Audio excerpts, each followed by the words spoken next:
ألف لام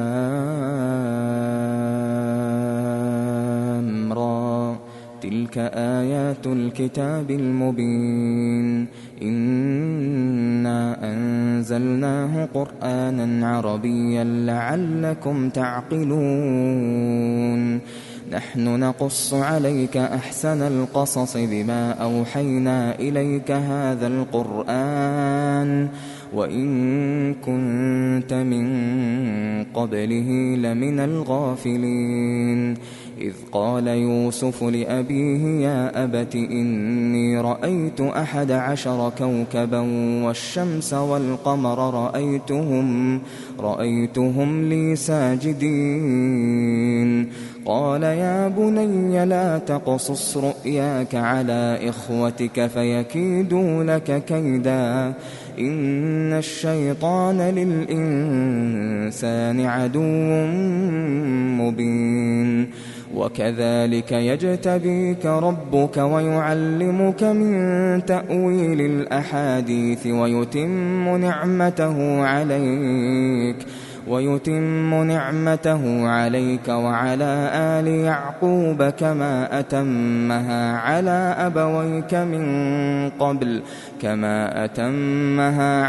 أبويك من قبل إبراهيم وإسحاق إن ربك عليم حكيم لقد كان في يوسف وإخوته آيات للسائلين إذ قالوا ليوسف وأخوه أحب إلى أبينا منا ونحن عصبة إن أبانا لفي ضلال مبين اقتلوا يوسف أو اطرحوه أرضا يخل لكم وجه أبيكم وتكونوا من بعده قوما صالحين قال قائل منهم لا تقتلوا يوسف وألقوه في غيابة الجب يلتقطه بعض السيارة إن كنتم فاعلين قالوا يا أبانا ما لك لا تأمنا على يوسف وإنا له لناصحون أرسله معنا غدا يرتع ويلعب وإنا له لحافظون قال إني ليحزنني أن تذهبوا به وأخاف أن يأكله الذئب وأنتم عنه غافلون قالوا لئن أكله الذئب ونحن عصبة إنا إذا لخاسرون فلما ذهبوا به وأجمعوا أن يجعلوه في غيابة الجب وأوحينا إليه لتنبئنهم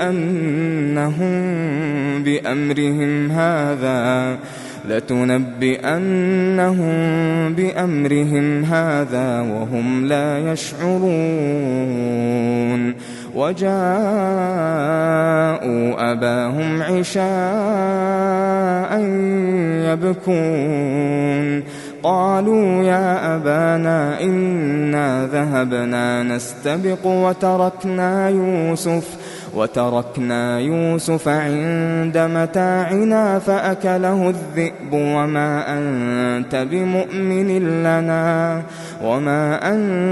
بمؤمن لنا ولو كنا صادقين وجاءوا على قميصه بدم كذب قال بل سولت لكم أنفسكم أمرا فصبر جميل والله المستعان على ما تصفون وجاءت سيارة فأرسلوا واردهم فأدلى دلوه قال يا بشرى هذا غلام وأسروه بضاعة والله عليم بما يعملون وشروه بثمن بخس دراهم معدودة وكانوا فيه من الزاهدين وقال الذي اشتراه من مصر لامرأته أكرمي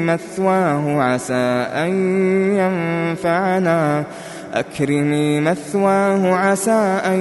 ينفعنا أو نتخذه ولدا وكذلك مكنا ليوسف في الأرض ولنعلمه من تأويل الأحاديث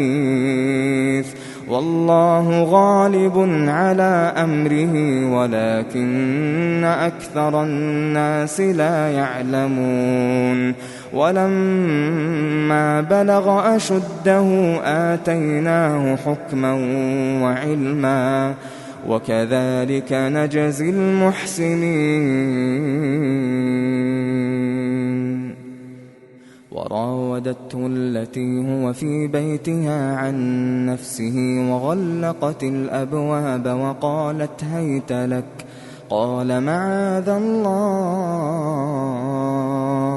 قال معاذ الله إنه ربي أحسن مثواي إنه لا يفلح الظالمون ولقد همت به وهم بها لولا أن رأى برهان ربه كذلك لنصرف عنه السوء والفحشاء إنه من عبادنا المخلصين واستبق الباب وقدت قميصه من دبر وألف يا سيدها لدى الباب قالت ما جزاء من أراد بأهلك سوءا إلا أن يسجن أو عذاب أليم قال هي راودتني عن نفسي وشهد شاهد من أهلها إن كان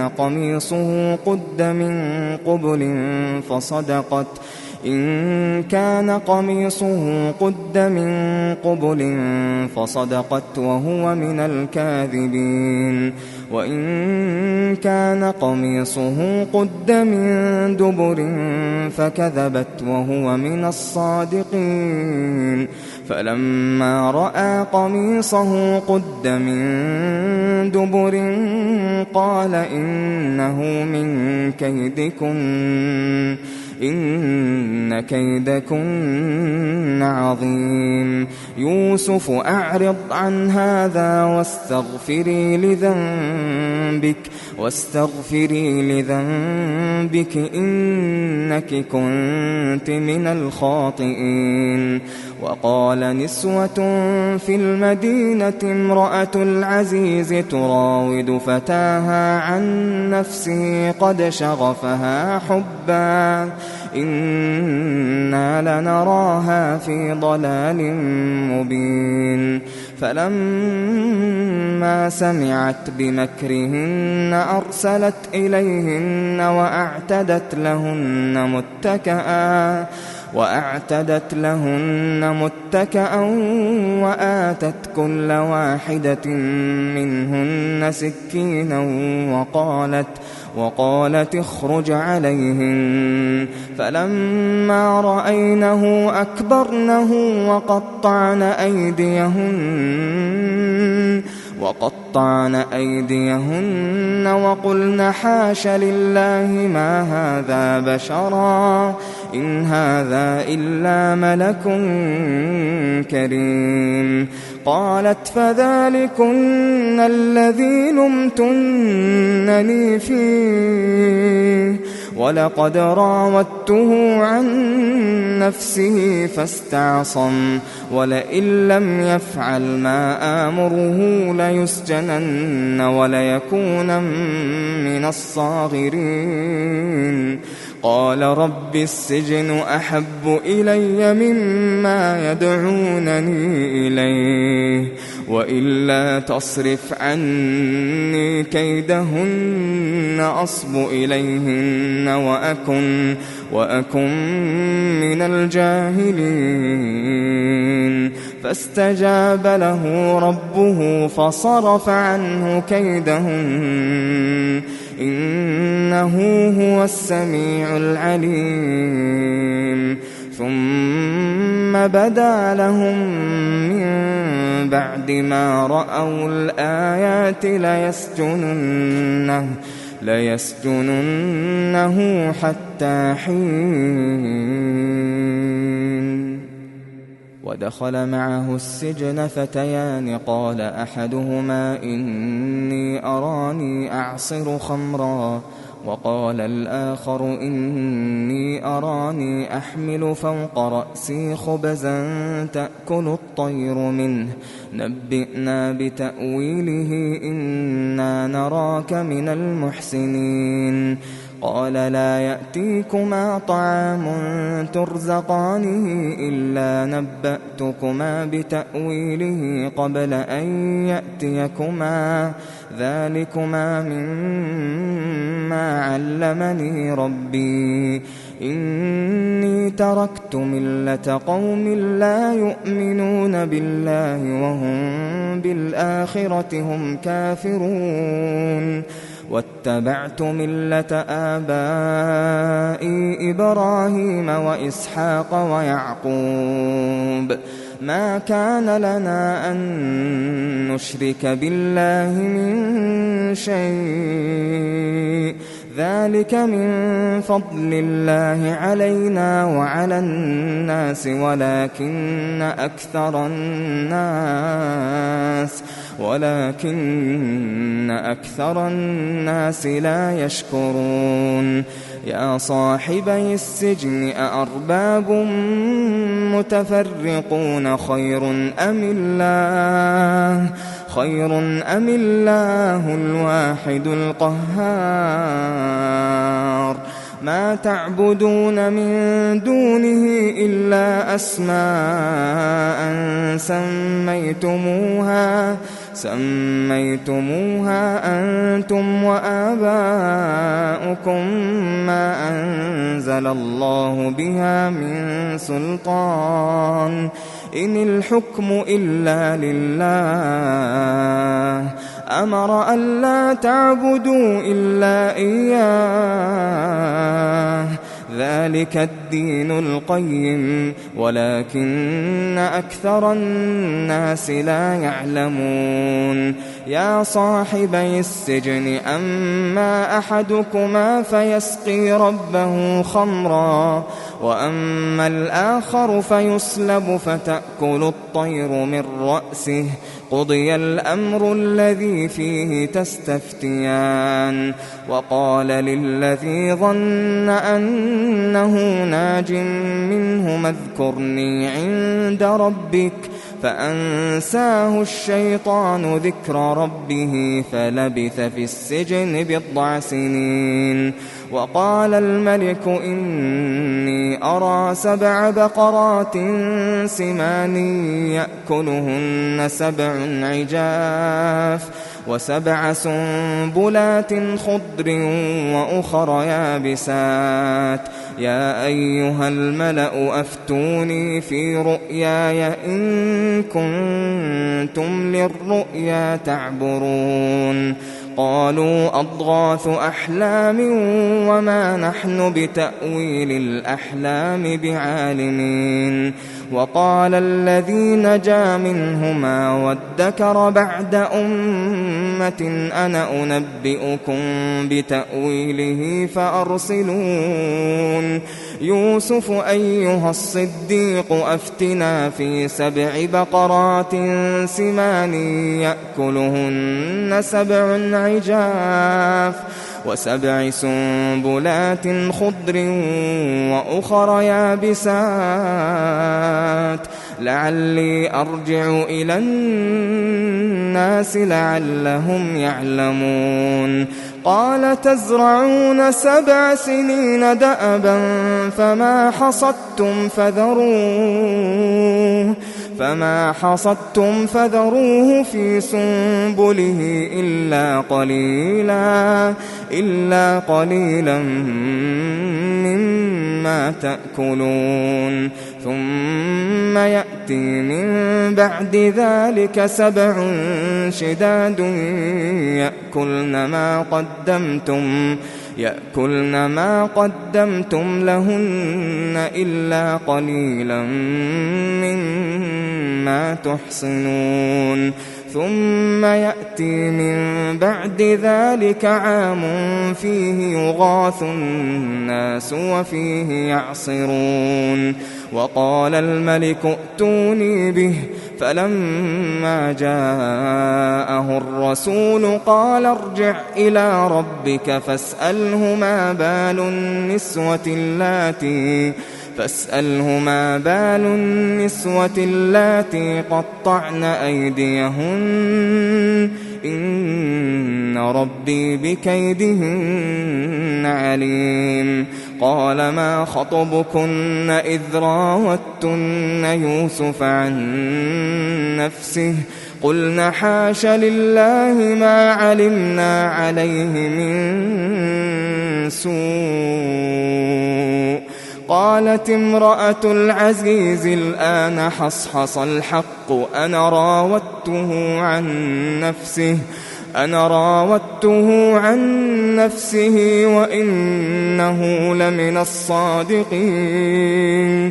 ذلك ليعلم أني لم أخنه بالغيب وأن الله لا يهدي كيد الخائنين وما أبرئ نفسي إن النفس لأمارة بالسوء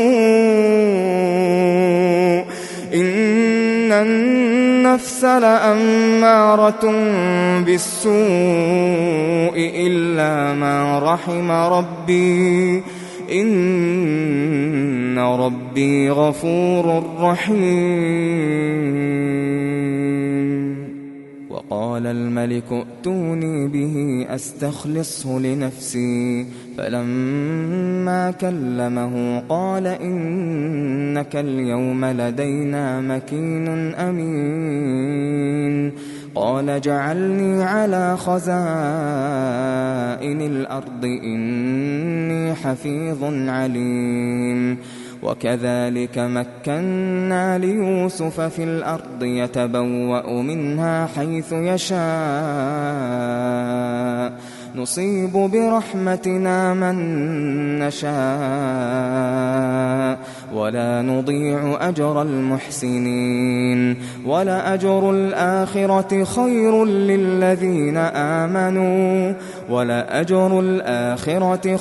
للذين آمنوا وكانوا يتقون وجاء إخوة يوسف فدخلوا عليه فعرفهم وهم له منكرون ولما جهزهم بجهازهم قال ائتوني بأخ لكم من أبيكم ألا ترون أني أوفي الكيل وأنا خير المنزلين فإن لم تأتوني به فلا كيل لكم عندي ولا تقربون قالوا سنراود عنه أباه وإنا لفاعلون وقال لفتيانه اجعلوا بضاعتهم في رحالهم لعلهم يعرفونها إذا انقلبوا إلى أهلهم لعلهم يرجعون فلما رجعوا إلى أبيهم قالوا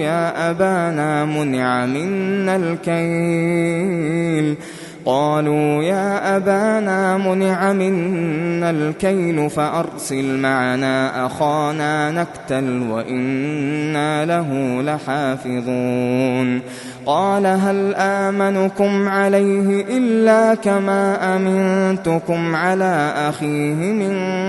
قبل فالله خير حافظا وهو أرحم الراحمين ولما فتحوا متاعهم وجدوا بضاعتهم ردت إليهم قالوا يا أبانا ما نبغي هذه بضاعتنا ردت إلينا ونمير أهلنا ونحفظ أخانا ونزداد كيل بعير ذلك كيل يسير قال لن أرسله معكم حتى تؤتون موثقا من الله لتأتونني به إلا أن يحاط بكم فلما آتوه موثقهم قال الله على ما نقول وكيل وقال يا بني لا تدخلوا من باب واحد وادخلوا من أبواب متفرقة وما أغني عنكم من الله من شيء إن الحكم إلا لله عليه توكلت وعليه فليتوكل المتوكلون ولما دخلوا من حيث أمرهم أبوهم ما كان يغني عنهم من الله من شيء إلا حاجة في نفس يعقوب قضاها وإنه لذو علم لما علمناه ولكن أكثر الناس لا يعلمون ولما دخلوا على يوسف آوى إليه أخاه قال إني أنا أخوك فلا تبتئس بما كانوا يعملون فلما جهزهم بجهازهم جعل السقاية في رحل أخيه ثم أذن مؤذن أيتها العير إنكم لسارقون قالوا وأقبلوا عليهم ماذا تفقدون قالوا نفقد صواع الملك ولمن جاء به حمل بعير وأنا به زعيم قالوا تالله لقد علمتم ما جئنا لنفسد في الأرض وما كنا سارقين قالوا فما جزاؤه إن كنتم كاذبين قالوا جزاؤه من وجد في رحله فهو جزاؤه كذلك نجزي الظالمين فبدأ بأوعيتهم قبل وعاء أخيه ثم استخرجها من وعاء أخيه كذلك كدنا ليوسف ما كان ليأخذ أخاه في دين الملك إلا أن يشاء الله نرفع درجات من نشاء وفوق كل ذي علم عليم قالوا إن يسرق فقد سرق أخ له من قبل فأسرها يوسف في نفسه ولم يبدها لهم قال أنتم شر مكانا والله أعلم بما تصفون قالوا يا أيها العزيز إن له أبا شيخا كبيرا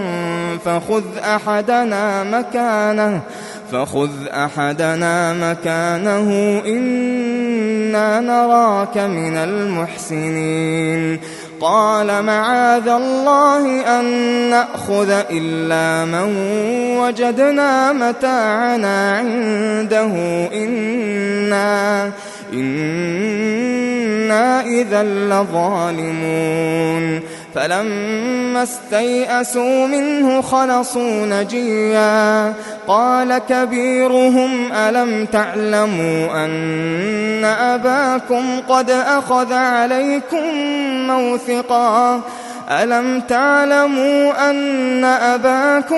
أخذ عليكم موثقا من الله ومن قبل ما فرطتم في يوسف فلن أبرح الأرض حتى يأذن لي أبي أو يحكم الله لي وهو خير الحاكمين ارجعوا إلى أبيكم فقولوا يا أبانا إن ابنك سرق وما شهدنا إلا بما علمنا وما كنا للغيب حافظين واسأل القرية التي كنا فيها والعير التي أقبلنا فيها وإنا لصادقون قال بل سولت لكم أنفسكم أمرا فصبر جميل عسى الله أن يأتيني بهم جميعا إنه هو العليم الحكيم وتولى عنهم وقال يا أسفا على يوسف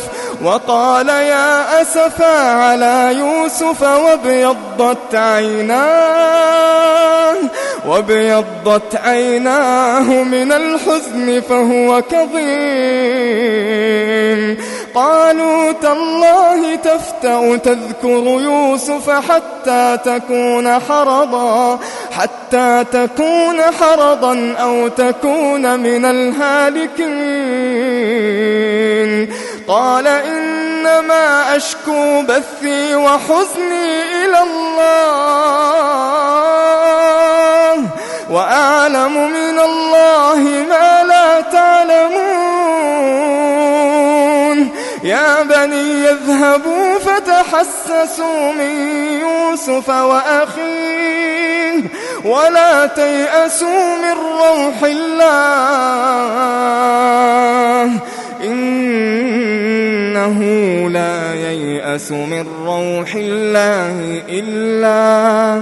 إنه لا ييأس من روح الله إلا القوم الكافرون فلما دخلوا عليه قالوا يا أيها العزيز مسنا وأهلنا الضر وجئنا ببضاعة مزجاة فأوف لنا الكيل وتصدق علينا إن الله يجزي المتصدقين قال هل علمتم ما فعلتم بيوسف وأخيه إذ أنتم جاهلون قالوا أئنك لأنت يوسف قال أنا يوسف وهذا أخي قد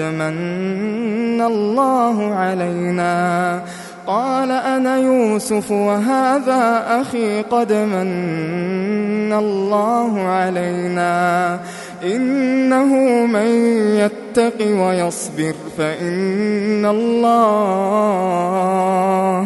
فإن الله لا يضيع أجر المحسنين. قالوا تالله لقد آثرك الله علينا وإن كنا لخاطئين. قال لا تثريب عليكم اليوم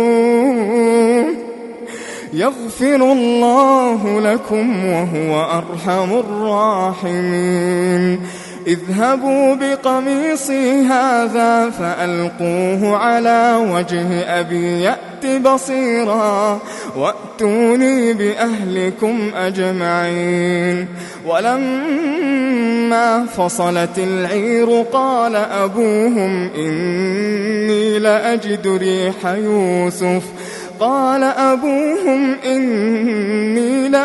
ريح يوسف لولا أن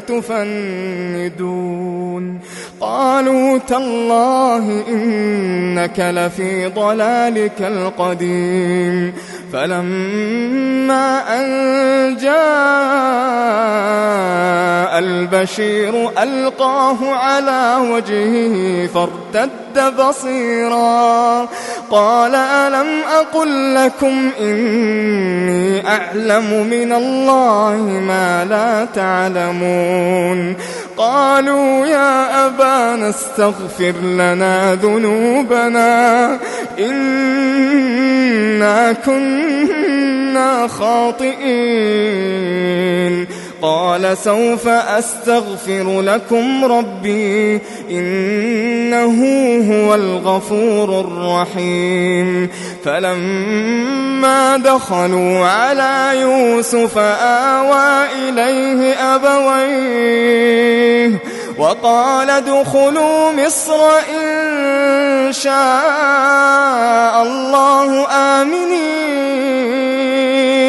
ورفع أبويه على العرش وخروا له سجدا وقال يا أبت هذا تأويل رؤياي من قبل قد جعلها ربي حقا وقد أحسن بي إذ أخرجني من السجن وجاء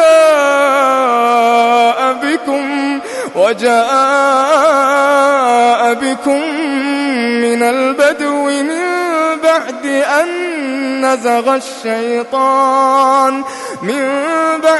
أن نزغ الشيطان بيني وبين إخوتي إن ربي لطيف لما يشاء إنه هو العليم الحكيم. رب قد آتيتني من الملك وعلمتني من تأويل الأحاديث فاطر السماوات والأرض أنت وليي في الدنيا والآخرة توفني مسلما وألحقني بالصالحين. ذلك من أنباء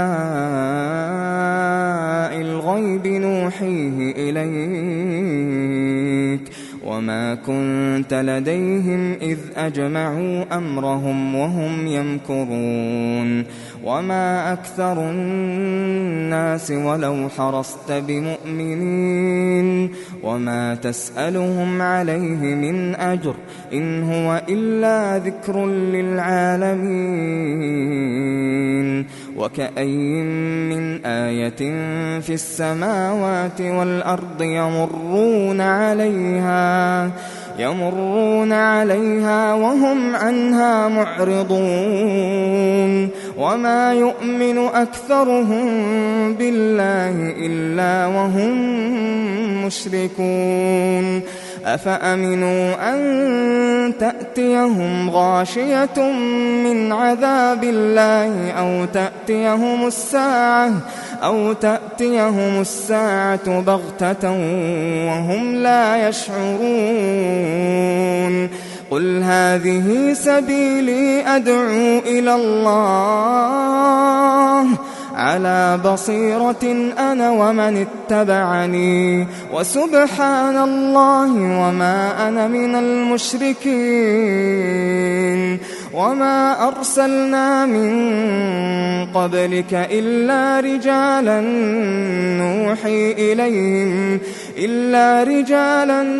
نوحي إليهم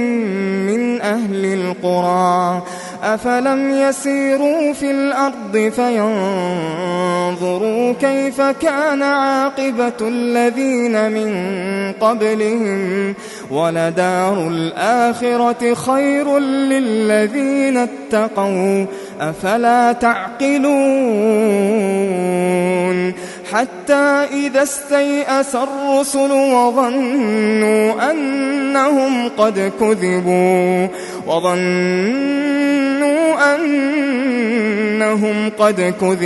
جاءهم نصرنا فنجي من نشاء ولا يرد بأسنا عن القوم المجرمين لقد كان في قصصهم عبرة لأولي الألباب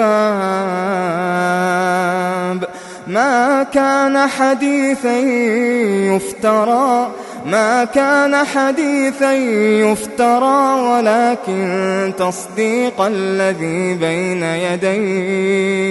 ولكن تصديق الذي بين يديه وتفصيل كل شيء وهدى ورحمة لقوم يؤمنون.